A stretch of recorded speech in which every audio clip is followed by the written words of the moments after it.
The salt spray was a constant companion, a damp kiss on my face that never quite washed away the grime. My small rented cabin, perched precariously on the edge of the coast, smelled perpetually of brine and mildew. Dust motes danced in the weak afternoon sun that managed to pierce the grimy windows.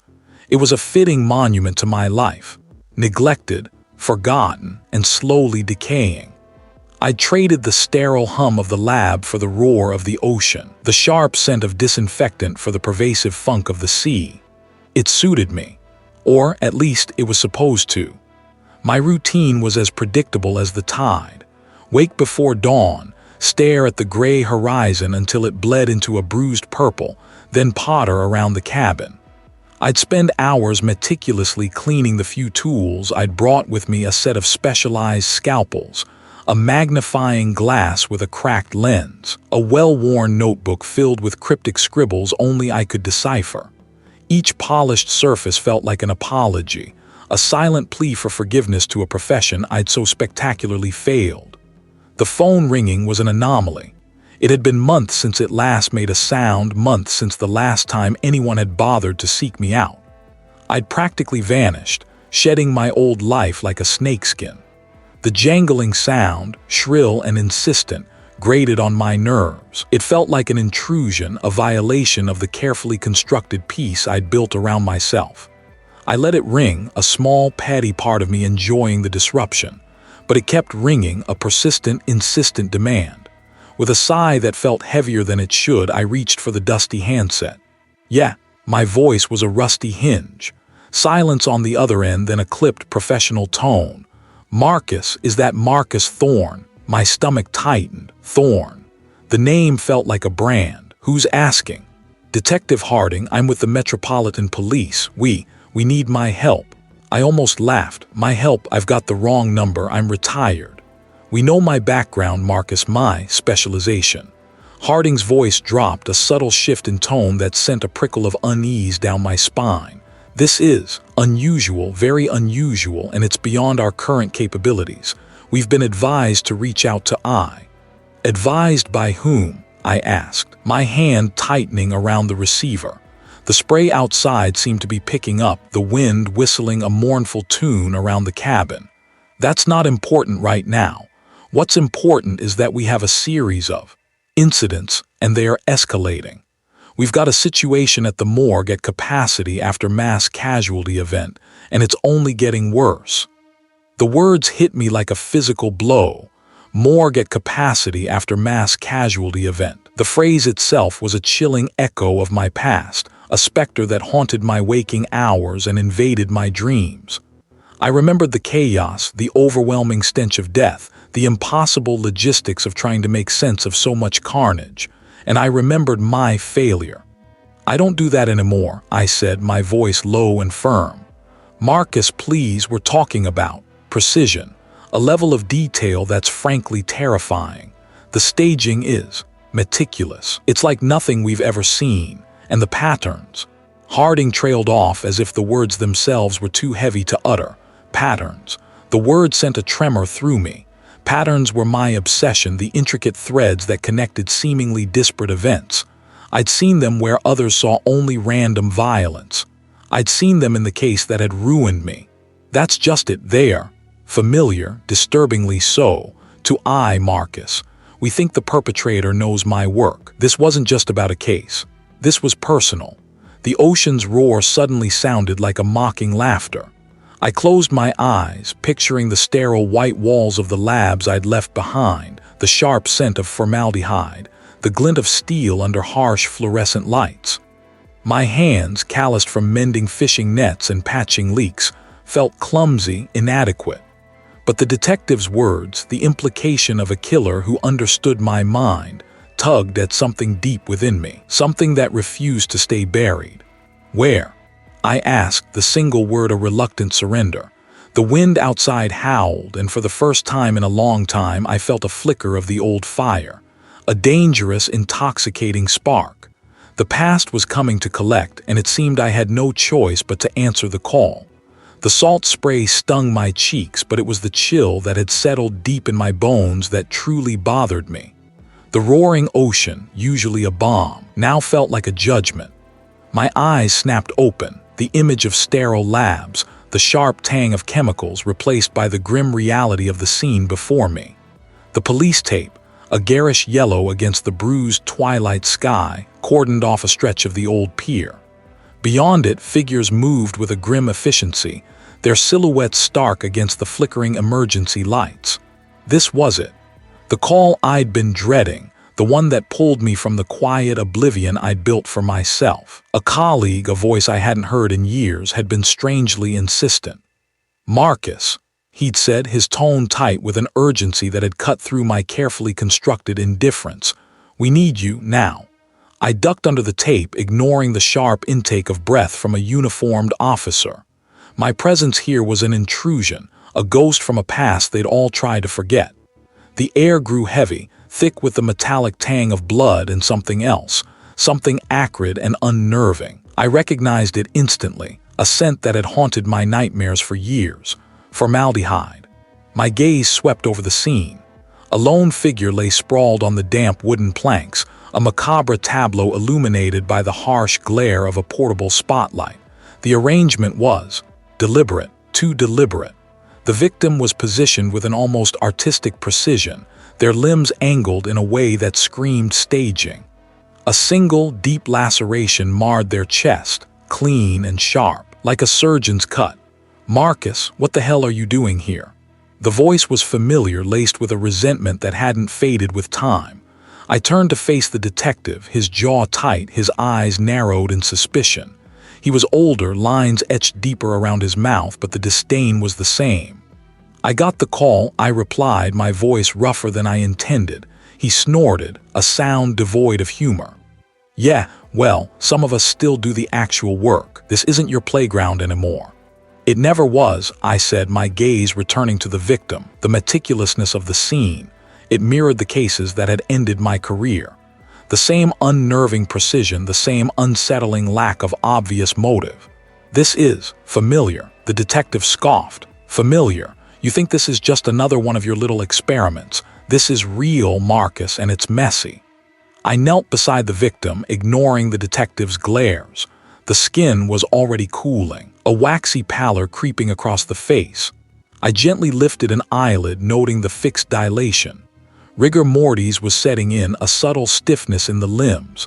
Time of death, I estimated, sometime late last night.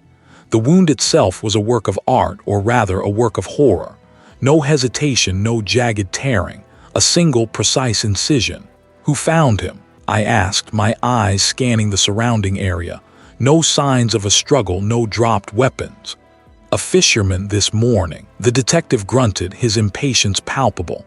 "Said he saw something out here, thought it was driftwood. Then he saw the body." I ran a gloved finger along the edge of the wound. No ragged tissue, no bruising. This wasn't the work of a desperate attacker. This was calculated, planned. "There's no blood spatter," I murmured, more to myself than to him. "Or very little, and what's there is dried. Suggests it happened here, but the killer was careful, very careful." The detective threw his hands up. "And what, you're here to lecture us on blood spatter now? We've got a body, Marcus, a dead man, and you're talking about, what, forensic poetry?" I ignored the jab, my mind already piecing together the fragments. The pier, isolated and quiet at night. The victim seemingly placed here, the clean wound. It all pointed to someone with knowledge, someone with precision, someone who wanted to make a statement. "The preliminary report." I began looking at the detective. "Did it mention anything about the victim's clothing?" He sighed, pulling out a small notepad. "Uniformed officers did a sweep. Nothing out of the ordinary, standard dockworker attire, oil stains the usual. Anything missing?" I pressed. "Wallet, jewelry?" "Don't think so," he said, flipping through pages. "They didn't find any signs of robbery, just this." He gestured vaguely at the body. This was personal. I closed my eyes, picturing the sterile white walls of the labs I'd left behind, the sharp scent of formaldehyde. It was the smell that always lingered after a particularly difficult autopsy. And now, here it was again on this windswept pier, mingling with the brine and the despair. It was almost invisible against the weathered wood. I leaned closer, my heart giving a strange, unsteady lurch. It looked like paint. I carefully scraped a tiny sample into a sterile bag. "This is a mess, Marcus," the detective said, his voice softer now, a hint of weary resignation replacing the earlier hostility. "The brass is breathing down my neck. They want answers. The smell of formaldehyde, the meticulous staging, the precision of the wound. And now this smudge of paint. It was too much. It was all coming back. The faces, the places, the mistakes. The weight of it all threatened to crush me. We're going to need eye at the morgue at capacity after mass casualty event," the detective continued, oblivious to my internal turmoil. "We've got a few more presentations. Waiting for eye. Presentations, that was one word for it." I stood up, the dampness of the pier seeping through my shoes. The wind whipped my hair across my face, carrying with it the unsettling scent of the sea and something far more sinister. This wasn't just a job, this was a reckoning. And I had a feeling this killer knew it too. The air inside the morgue at capacity after mass casualty event was a thick, cloying stew of disinfectant and something metallic. It clung to the back of my throat, a constant reminder of why I'd left this life behind. Now, here I was, back in the belly of the beast, the sterile hum of the refrigeration units a low thrum against my skull. A uniformed officer, his face a mask of weary resignation, gestured me further down the long, gleaming corridor. Each gurney, draped in white sheets, represented a life extinguished, a story cut short. But it was the newest arrival, the one that had pulled me from my self-imposed exile, that held my focus. The scene was already a controlled chaos. Technicians in blue scrubs moved with practiced efficiency, their faces grim. The lead investigator, a woman I'd worked with years ago before everything, stood over the body, her arms crossed. Her eyes, sharp and assessing, met mine as I approached. "Marcus," he said, his voice devoid of warmth. "They said you were coming." "Just Marcus is fine," I replied, my own voice feeling rusty, unused. I tried to shed the title, the reputation, but here, surrounded by death, it clung to me like a shroud. I knelt beside the table, pulling on a pair of latex gloves. The victim lay exposed, a canvas of meticulous cruelty. This wasn't a crime of passion. This was a performance. The arrangement of the body, the precise placement of the single, wilting rose on his chest, it was all too familiar. My gut tightened. "Cause of death?" I asked, my gaze sweeping over the body, noting the subtle discoloration of the skin, the unnatural pallor. "Blunt force trauma to the head, looks like," the lead investigator stated, her eyes still fixed on me. "But that's not what's bothering me. Look at the hands." I leaned closer. The victim's hands were clean, almost surgically so. No defensive wounds, no trace evidence. But it was what was missing that sent a shiver down my spine. The fingernails. They were meticulously filed, smooth, and even, as if someone had taken great care to remove any potential evidence. My mind flashed back to the Petrov case, the one that had broken me. The victim, a young artist, found in her studio, her body arranged like a macabre sculpture. Her fingernails had been scrubbed clean, every last trace of the killer's DNA erased. It had been my biggest failure, the case that had followed me into every dark corner of my life, and now this. "The rose," I said, my voice a low rumble. "Where did it come from?" "We're checking the florist shops in the vicinity," the lead investigator replied. "But it's a common variety, might be a dead end." A dead end. That's what they all were at first. I traced the faint bruising around the victim's neck, a subtle mark that suggested he'd been held, not restrained violently but firmly, a calculated grip. "This killer is smart," I murmured, more to myself than to her. "They're not leaving anything to chance, they're anticipating our every move." I stood up, pacing the narrow space between the gurneys. My mind raced, replaying the details of the Petrov case, searching for parallels, for echoes. The meticulousness, the symbolic elements, the rose, the clean fingernails. It was more than a coincidence. It was a message. "Anything else?" I asked, turning back to the lead investigator. She hesitated, then nodded towards a small, clear plastic bag on a nearby counter. Inside, nestled amongst the victim's belongings, was a single, tarnished silver locket. It was simple, unadorned, and I recognized it instantly. My breath hitched. The locket belonged to the Petrov victim. It had been missing from her personal effects when we'd found her. I'd searched for it, convinced it held a clue, a key to the killer's identity. It had been another loose end, another failure. That's impossible, I stammered, my voice barely a whisper. The lead investigator watched me, her expression unreadable. You recognize it? I couldn't speak, could only nod, my gaze locked on the locket. It was a ghost from my past, a tangible link to the case that had haunted my dreams. This wasn't just a new series of murders. This was a personal vendetta. The killer wasn't just taunting the police, they were taunting me. They knew my history, my weaknesses, my failures. The Petrov case, I finally managed, my voice rough. This is connected. The locket, it belonged to her. A flicker of something, surprise, perhaps, or sudden realization crossed the lead investigator's face. The sterile air of the morgue at capacity after mass casualty event suddenly felt suffocating. The weight of my past, of my mistakes, pressed down on me. The game had changed. It was no longer about solving a murder. The fluorescent lights of the morgue at capacity after mass casualty event hummed a low, discordant tune, a soundtrack to my rising panic. The air, already thick with the metallic tang of death, seemed to grow heavier, pressing in on me. The first victim. A meticulously arranged scene, a twisted echo of the Abernathy case.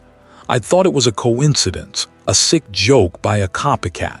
But now, standing over a second body, the chilling certainty solidified. This was no copycat. This was a conversation. The scene was eerily familiar. Not the victim himself, not this time, but the presentation. A young man, no older than 25, lay on a steel slab. His eyes were open, staring blankly at the ceiling. But it was the details surrounding him that tightened my chest. A single, wilting white rose placed on his chest, just over his heart. And beneath it, a small, tarnished silver locket. Anything. The lead detective asked, his voice a low rumble from behind me. He'd been quiet since the first call, watching me with an intensity that felt like an interrogation. I knelt, my movements stiff, my mind racing. The rose. It was the same variety, the same shade of white as the one left at the scene of the warehouse fire. The one that had consumed everything. The one I'd missed. I'd been so focused on the accelerant, on the point of ignition, that the small, almost insignificant detail of the flower had been lost in the inferno of my own making. The rose, I answered, my voice raspy. It's the same, identical. The detective grunted. Thought I said this was Abernathy. It is Abernathy, I corrected, my gaze fixed on the locket. But this is my failure, the warehouse fire, the one where the two teenagers, they weren't the primary targets. They were caught in the crossfire, or something else entirely. I never figured it out. My fingers hovered over the locket, a tremor running through them. This was the part that truly gnawed at me. The Abernathy case had been a public spectacle, a career-ending disaster, but the warehouse fire, that was personal. That was where I'd truly failed, where I'd let innocent lives slip through my fingers because I'd been too arrogant, too certain of my own brilliance. I want to open it. The detective asked, his tone devoid of emotion. He'd seen enough to know this wasn't just another case for me. I nodded, my throat tight. The locket felt cold against my fingertips. It was old, the silver worn smooth in places, hinting at frequent handling. With a gentle pressure, it sprang open. Inside, two tiny, faded photographs. On one side, a young woman with bright, laughing eyes. They looked familiar. Not from the Abernathy case, that was for sure, but somewhere. My breath hitched. The man. It was a younger version, but unmistakably the victim from the warehouse fire. The one I'd identified as the primary suspect, the one whose supposed negligence had led to the blaze. But the woman. If this man was the victim, then who was the arsonist? And who was this woman? Why would the killer leave her photo here with the man I'd wrongly accused? It didn't make sense. I stood up, pacing the small, tiled space. The killer wasn't just taunting me with my past, they were rewriting it. They were showing me the pieces I'd missed, the crucial details I'd overlooked in my haste to close the Abernathy case. This man, I responded, pointing to the photograph, he was found dead in the warehouse. I identified him as the one who set the fire, but if he's the victim here, Then who did set the fire, and why kill him after the fact? The detective was silent, his eyes never leaving my face. He knew this was a turning point for me, for him. This wasn't just about catching a killer anymore. It was about unearthing a truth I'd buried deep within myself. I ran a hand over my face, the rough stubble a testament to the sleepless nights, the locket. They were more than just symbolic gestures. They were clues. Clues to a past I thought I understood, but clearly I didn't. The Abernathy case had been a public trial of my incompetence. The warehouse fire had been a quiet, personal disintegration. And now, this killer was forcing me to relive both, to dissect them piece by piece, to expose the rot I tried so hard to ignore. The woman, I added, my voice low and steady, a new resolve hardening within me. We need to identify the woman in this photograph. She's the key. She's the piece I missed in the warehouse fire, and she's the link to whatever is happening now. The sterile air of the morgue at capacity after mass casualty event no longer felt suffocating. It felt like a battlefield, and I was finally ready to fight. The air in the morgue at capacity after mass casualty event was thick, a cloying mix of disinfectant and something else, something metallic and vaguely sweet that clung to the back of my throat. Even with the industrial fans whirring, pushing stale air through the cavernous space, the stench was a palpable presence, a heavy blanket pressing down. It was a place that held the final, silent moments of lives, and today, it held too many. The detective stood beside me, his arms crossed, his gaze fixed on the sheet-draped form on the nearest gurney. He hadn't spoken since our conversation in the interrogation room, letting the oppressive silence of the morgue do its work. I understood. This was my territory, my particular brand of hell, and he was letting me navigate it. Anything. He finally asked, his voice a low rumble that barely disturbed the quiet. I knelt, my movements slow and deliberate. The victim. Another one, just like the others, meticulously posed, almost theatrical. This time it was a woman, her limbs arranged in a peculiar, almost artistic tableau. Her eyes were open, staring at the sterile ceiling tiles, but there was no fear in them, only a vacant serenity. That was the killer's signature, wasn't it? The disturbing piece in the face of such violence. My gloved fingers traced the edge of the sheet, feeling the slight stiffness of the fabric. I'd been through this ritual countless times, both on the job and off. The methodical examination, the quiet observation, the search for the whisper of a clue that everyone else missed. But this time it felt different. The weight of my past failures pressed down, a phantom limb aching with phantom pain. Each victim was a mirror reflecting my own undoing. I leaned closer, my eyes scanning the exposed skin of the victim's hands. No defensive wounds, clean, too clean. The killer was careful, precise, almost surgical. It wasn't blood, it was too uniform, too deliberate. I pulled out my magnifying glass, the cool metal familiar in my hand. "What is that?" the detective asked, his voice sharper now, sensing the shift in my focus.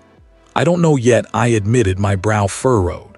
"But it's not natural, it's been applied." Applied? Why would someone apply something to a victim's finger? It made no sense, unless it was a message. My mind raced, sifting through databases, cross-referencing chemical compounds, searching for anything that matched. The flecks were granular, almost like a finely ground pigment, black, but a peculiar kind of black with subtle undertones of deep indigo when the light hit it just right.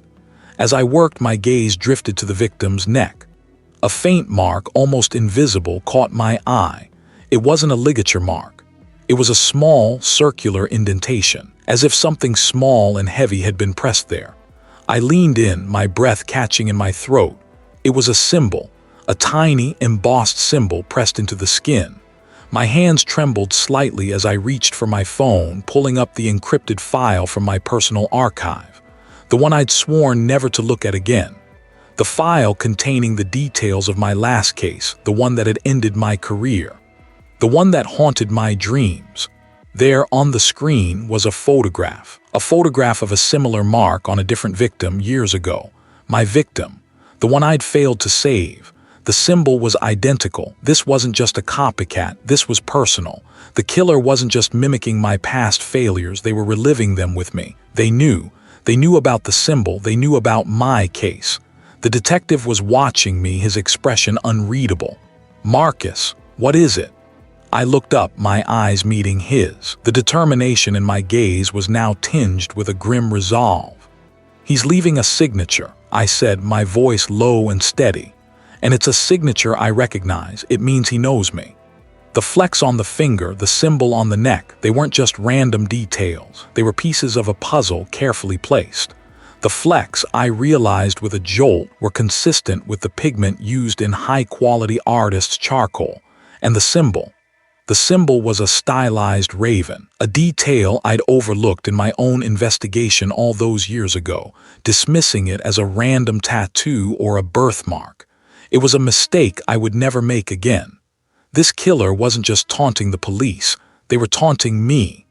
They were weaving a narrative, and I was a central character, whether I liked it or not.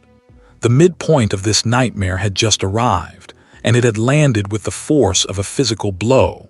It was no longer about solving a crime. It was about confronting a ghost. My ghost.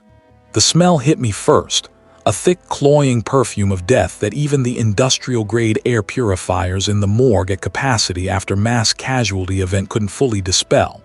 It was a familiar scent, one I'd tried to scrub from my memory for years, but it clung to the air like a shroud.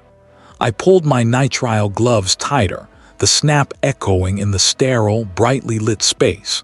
The sheer number of bodies laid out, each one a silent testament to the chaos outside, was staggering. This wasn't just a crime scene anymore, it was a triage for the departed. A colleague, his face etched with exhaustion, gestured me over to a stainless steel table near the back. "Marcus, glad you could make it. This one's different." That word had become the unwelcome soundtrack to my life since this whole nightmare began. I leaned over the body, my gaze sweeping across the victim's face. A woman, middle-aged, her eyes wide with a terror that had frozen on her features. But it wasn't the expression that drew my attention. It was the small, almost imperceptible mark on her exposed wrist, a delicate etching that mirrored the stylized raven I'd seen on the previous victim. And then I noticed the flecks, clinging to the fine hairs on her forearm. The same charcoal pigment. "The raven again," I murmured, my voice rough. "And the charcoal, it's the same signature." Colleague nodded, his brow furrowed. "We've been running background on her, local artist, known for her meticulous detail. Her studio was pristine, no sign of a struggle, just gone." My mind raced, piecing together the fragmented clues, the artist, the raven, the charcoal. It was a deliberate breadcrumb trail leading me deeper into a labyrinth designed by someone who knew me, knew my past, knew my weaknesses. This wasn't just about solving murders anymore. It was a twisted game of chess, and I was the unwitting pawn. "Anything else?" I asked, my gaze lingering on the victim's hands. Clean, the precision was unnerving. "Just this," the colleague said, holding up a small, sealed evidence bag. Inside was a single black feather. Found it tucked into her pocket. A raven's feather, the symbol, the charcoal pigment. It was all too deliberate, too personal. I felt a cold dread creep up my spine, a familiar sensation that had haunted me in the years since the incident that had cost me my career. This killer wasn't just leaving a calling card, they were taunting me. They were speaking my language, using the very details I'd once prided myself on identifying. I took a deep breath, forcing the panic down. I had to stay focused.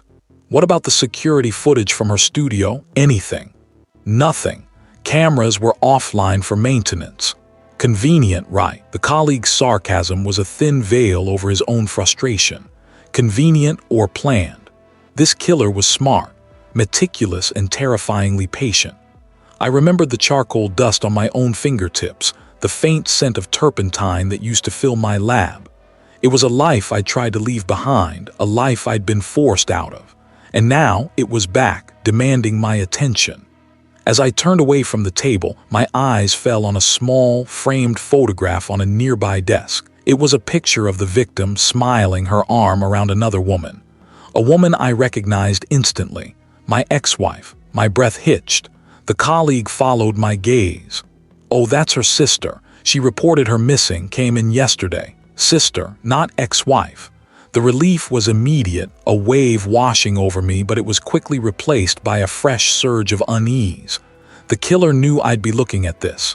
They knew I'd see the photograph, and they knew my connection to the victim's family. This wasn't just about the victims anymore, it was about me. Sarah Jenkins. Sarah Jenkins. The name echoed in my mind, a forgotten melody that suddenly felt all too present. I remembered Sarah, her warmth, her easy laugh. He was kind, artistic, just like her sister, and he was now directly or indirectly in the killer's sights. The air in the morgue, already heavy with the scent of death, suddenly felt suffocating. The carefully constructed facade of control I'd maintained since returning to this grim work began to crack. The flecks of charcoal, the stylized raven, the feather, they weren't just clues to a killer's identity. They were warnings. They were hunting me. They were coming for the people I cared about. The game had just escalated, and I was no longer just an investigator. I was a target. The sterile, metallic tang of the morgue at capacity after mass casualty event was a familiar, unwelcome scent. It clung to the air, thick and cloying, a testament to the violence that had brought so many bodies here. Each one a story cut short, a life extinguished. I'd seen too many of them, too many of his victims. My hands, usually steady, felt a tremor as I adjusted my gloves. The chief had called me back, the urgency in his voice a stark contrast to the usual gruff indifference. "It's happening again, Marcus. The staging. The signature." He didn't need to elaborate. I knew. He knew I knew. The latest victim was a young woman, her body meticulously arranged on the cold steel table. A single white rose placed in her hand, the same rose that had appeared with the others. It was a taunt, a twisted calling card that screamed his presence. But this time there was something different, a subtle deviation from the pattern, a single, almost imperceptible smudge of what looked like grease on the inside of her left wrist, beneath where a watch might have been. I leaned closer, my breath misting the air. The smudge was faint, easily missed if you weren't looking for it. It wasn't blood. It wasn't any of the usual fluids I'd expect to find. It was dark, almost black, and had a faint metallic sheen. My mind raced, cataloging possibilities. Industrial lubricant, specialized paint. The killer was playing games, leaving breadcrumbs that led nowhere and everywhere all at once. A colleague entered the examination room, his expression grim. "Anything, Marcus?" I gestured to the smudge. It's new and it doesn't fit." He peered at it, then shook his head. "Looks like dirt to me. We've had a lot of street contamination with the situation outside." "No," I replied, my voice firm. "This is different. This is deliberate." I pulled out a sterile swab and carefully collected a sample. The lab would tell me more, but I already had a gut feeling. This wasn't random. This was a message. My gaze drifted to the victim's face. Her eyes were closed, a serene expression that belied the brutality of her death. But it was her hair that caught my attention. A single strand, a shade lighter than the rest, was tucked behind her ear. It was a detail so small, so insignificant, that most would overlook it, but I remembered. I remembered a similar detail from a case years ago, a case that had ruined me, a case that he had been connected to, though never proven. Was this a coincidence, or was he meticulously recreating my past failures, taunting me with them? The thought sent a shiver down my spine. I had spent years trying to bury that past, trying to forget the faces, the mistakes. Now they were all coming back to haunt me. "He knows," I murmured, more to myself than to the colleague. "Knows what?" the colleague asked, his brow furrowed. "Nothing," I answered, forcing a dismissive tone. "Just thinking aloud." I needed to focus. Panic wouldn't help anyone. The grease, the hair, they were clues, not just taunts. I spent the next few hours poring over the victim's belongings, meticulously documenting every detail. Her apartment was a shrine to her life. Art supplies scattered on a table, half-finished canvases leaning against the walls, the scent of turpentine and oil paint still lingering in the air. It was a stark contrast to the sterile, clinical environment of the morgue. Then I found it. tucked away in a hidden compartment of her art desk, a small, leather-bound journal. It wasn't a diary, not in the traditional sense. It was filled with sketches, technical drawings, and cryptic notes, and one recurring symbol, a stylized raven with its wings spread wide. I'd seen that symbol before, on a discarded piece of paper at the scene of the first murder. I dismissed it as graffiti then. Now it felt like a thunderclap. My colleague found me hunched over the journal, my mind a whirlwind of fragmented thoughts. "Marcus, okay." I looked up, my eyes meeting his. "The raven, did I see that at the first scene?" He nodded slowly. "Yeah, I remember it, thought it was just some tagger's work." "It wasn't," I responded, my voice low and intense. "It's his and this journal." I tapped the cover. "This is where he's been planning. This is where he's been hiding." The journal detailed his obsession with flight, with the mechanics of wings, with the freedom of the sky. It spoke of a desire to escape, to transcend. And then I found it, a blueprint, a detailed diagram of a complex contraption, a series of gears and pulleys and a large canvas wing. It was designed to launch something or someone from a great height. And the target location marked on the diagram, the old abandoned observatory on Blackwood Hill, the same hill where Sarah Jenkins lived. The eye went pale. He wasn't just killing, he was orchestrating a spectacle, and Sarah was going to be the final act. "I have to go," I added, my voice tight with urgency. "Go where?" the colleague asked, stepping in front of me. "Marcus, I can't just—" "He's going to use Sarah," I interrupted, my mind already racing ahead. "He's going to launch him from the observatory. It's his grand finale." I looked at the journal again, at the meticulous detail of the contraption. It had to be from the machinery. "We need to get to Blackwood Hill." "Now," I stated, my determination hardening into a steely resolve. It was a battlefield, and I was going to fight. For Sarah and for every other soul he had claimed. This was it. The end of the line, and I wouldn't let him escape this time. Not if I had anything to say about it. The biting wind whipped my coat around me as I scrambled out of the car, the tires spitting gravel. Blackwood Hill. The observatory loomed against the bruised twilight sky, a skeletal finger-pointing accusation. He'd chosen this place of all places. My stomach twisted, a familiar knot of dread and something colder, sharper. He knew. Of course he knew. This was his stage and I was his reluctant star. "He's going to use Sarah," I'd said, the words a desperate plea to the detective. "He's going to launch her from the observatory. It's his grand finale."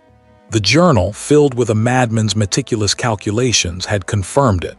The machinery described it was the only explanation. "We need to get to Blackwood Hill, now."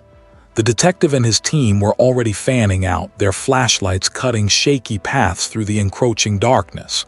Every instinct screamed at me to run, to hide, but I couldn't. Not this time. Sarah was up there, and he was waiting. Inside, the air was thick with the smell of ozone and something metallic like old blood. Dust motes danced in the beams of our flashlights. The main chamber was vast, a dome cracked open to the stars. And there in the center was the contraption, a grotesque parody of a catapult, cobbled together from salvaged industrial parts. Wires snaked across the floor, feeding into a central console that pulsed with a sickly green light. My breath hitched. It was worse than I'd imagined. The sheer audacity of it, the intricate, horrifying detail. He'd built this piece by agonizing piece, all for this moment. This killer had taken those fragments, those shattered lives, and woven them into his own twisted narrative. Then I saw her, Sarah. A choked sob escaped me. He was so small, so vulnerable. He'd reduced her to a projectile, a final insult. Impressive, isn't it, Marcus? He stepped into the light, and for a moment, I felt a jolt of something akin to recognition, then pure revulsion. He wasn't a stranger. He was the former junior technician from the lab, the one I'd recommended for a promotion years ago. The one who'd always been a little too eager, a little too observant. "You," I breathed, the accusation heavy in the air. "You always did have a keen eye for detail, Marcus. A shame it was never enough." "What is this, David?" I asked, using his first name, a desperate attempt to find some vestige of the man I thought I knew. "Why Sarah?" "Sarah," he chuckled, a dry, rustling sound. Sarah is merely the final act, the culmination of a performance years in the making. You see, Marcus, you broke me. You took my work, my theories, and dismissed them. You cast me aside like so much refuse. And now you get to witness the true brilliance you failed to recognize. The detective and his team were moving in, weapons drawn, but David remained unfazed. He gestured to the console. Don't try to stop me. This is beyond your crude understanding of justice. This is art. My gaze snapped back to Sarah. The contraption was humming, vibrating with contained power. I had to get to her. David, you don't have to do this. We can talk. Talk, he scoffed. We've had our conversations, Marcus. Through your mistakes, your failures. I've studied them, learned from them, just as you're about to learn from mine. He reached for a large lever. No. I lunged forward, ignoring the shouts of the officers. I didn't have a weapon, only my knowledge, my desperate hope. I remembered the schematics from the journal, the weak points, the fail-safes he'd likely overlooked in his hubris. David pulled the lever. The catapult arm groaned, beginning its ascent. Sarah screamed, a muffled sound against the gag. My eyes darted to a heavy steel beam running along the ceiling. If I could just. I grabbed a discarded length of pipe, hefting its weight. The detective was shouting orders, the sound lost in the rising whine of the machinery. David watched, a smug satisfaction on his face. He truly believed he was untouchable. With a roar, I swung the pipe upwards, striking the beam with all my might. Sparks showered down. The impact sent a jarring tremor through the structure. The catapult's mechanism stuttered, the whirring faltering. David's smug expression fractured. What have you done? Another swing, harder this time, a sickening crunch. The catapult arm lurched, then snapped back, its momentum violently arrested. Sarah, still strapped in, was thrown forward, her gag dislodged. Chaos erupted. Officers swarmed David, tackling him to the ground. I didn't spare them a glance. My focus was solely on Sarah. I scrambled towards her, my hands fumbling with the restraints. Help me. I'm here, Sarah, I said, my voice shaking. I'm here. Finally, the last buckle released. I pulled her into my arms, her small body trembling against mine. The case was closed. David was in custody. Sarah was safe, recovering. I'd stopped him. I'd saved Sarah. But the ghosts of my past, the faces of the victims I'd failed, they still lingered. I hadn't vanquished them, not entirely, but I had faced them. And in doing so, I'd taken a step back from the precipice. The detective approached, his expression unreadable. You did good, Marcus, real good. I nodded, not meeting his eyes, not for me. He understood. He'd seen the toll it had taken. He simply placed a hand on my shoulder, a silent acknowledgement of the shared burden. As I drove away from Blackwood Hill, the city lights blurring through my tear-filled eyes, I knew one thing for certain. I was broken, yes, but I was also beginning to mend. The road ahead was long, uncertain, but for the first time in years, I felt a flicker of hope, a fragile, hard-won hope. I was still Marcus, and I would find a way to live with what I'd done and what I'd survived.